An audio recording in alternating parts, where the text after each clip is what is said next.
When we are collecting gases over water, what we need is an inverted vessel, like a graduated cylinder, maybe a 1,000 milliliter graduated cylinder.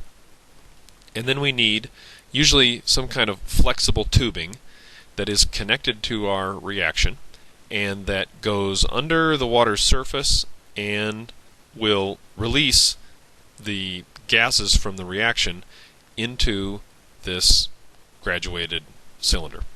That originally needs to be filled with water, so it takes practice to do that. During the reaction, we've got gases that are coming from the reaction.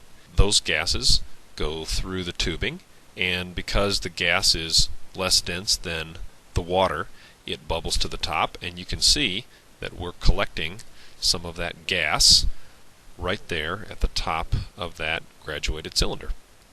When the reaction is all done, of course we're not forming any more bubbles, and we have in here the gas that has been collected, but, and this is very important, there is also water vapor in there.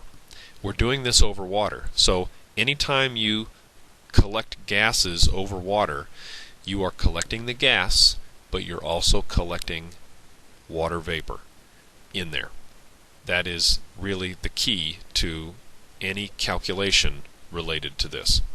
When the reaction is complete, you need to raise or lower this collecting vessel, this graduated cylinder here. You can lift it up a bit or push it down a bit, but you need to make sure that the water levels inside and outside of that collecting vessel are the same.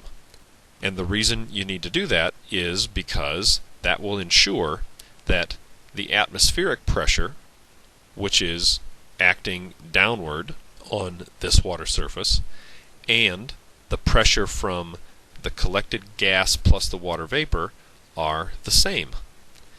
This will allow you to do certain calculations because it's fairly easy to find the atmospheric pressure. You simply look at a barometer that's in the room. The other thing is that this pressure of the water is going to be a tabulated value. There are tables that have the vapor pressure of water at particular temperatures. What this means is, by doing this properly, you can very easily find the atmospheric pressure because you look it up on a barometer. You can very easily find the pressure that the water vapor exerts, and if you know both of those, then you can very easily calculate the pressure of the gas, and once you know the pressure of the gas, you can calculate any number of things, because in something like this, if this is a graduated cylinder, what else do you know? The volume. And if you know the pressure and the volume of the collected gas, then you can use the ideal gas law to find numbers of moles. You could calculate the mass of the gas that's in there, and so on. So let's do a calculation where we try and illustrate some of these ideas. At the top we have the reaction equation. It's already balanced, and we're told that if 0.852 liters of acetylene are collected over water at 20 degrees Celsius, find the moles of acetylene collected and the grams of calcium carbide used. The barometric pressure is 732.0 torr. Which one is acetylene?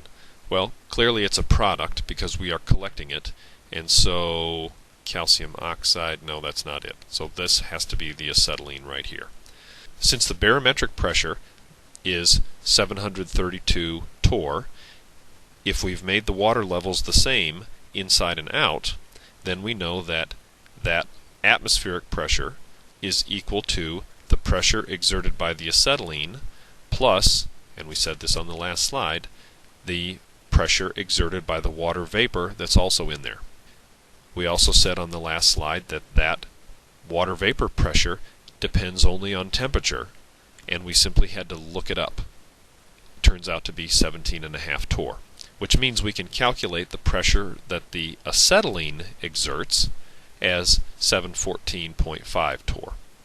What else we have here? We have the volume of the acetylene, we have the pressure of the acetylene, we know the temperature. We should be able to calculate the number of moles of acetylene using the ideal gas law. I'm going to go ahead and change torr into atmospheres, and that's because I don't have a value of R for torr, but I do have a value of R. It's right here in the denominator. That value of R, that value of the universal gas constant, goes with atmospheres. So I trust that you can change 714.5 torr into 0.9401 atmospheres. So there's our pressure in atmospheres, 0.9401. There's our volume in liters. There's our temperature in kelvins, 20 degrees Celsius plus 273.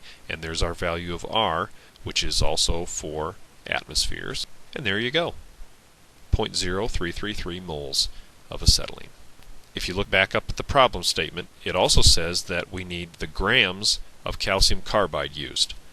From the balanced equation, the number of moles of calcium carbide that are used equals the number of moles of acetylene that are produced. In other words, there's a 1-to-1 ratio there. If there were 0.0333 moles of acetylene that were produced, that must mean that we consumed that same number of moles of calcium carbide. And all we have to do is convert that into grams. Look up calcium on the periodic table. It's 40.1.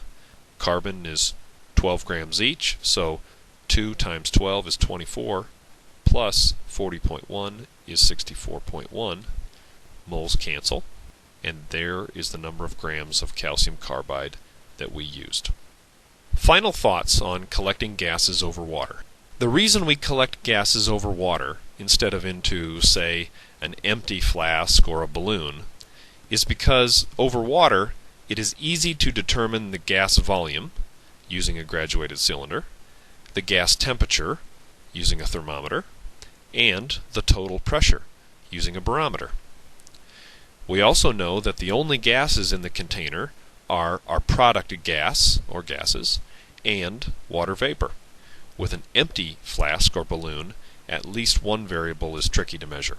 By subtracting off the partial pressure of the water vapor, which depends only on temperature, and doing some gas stoichiometry, we can calculate pretty much whatever we want to about our reaction.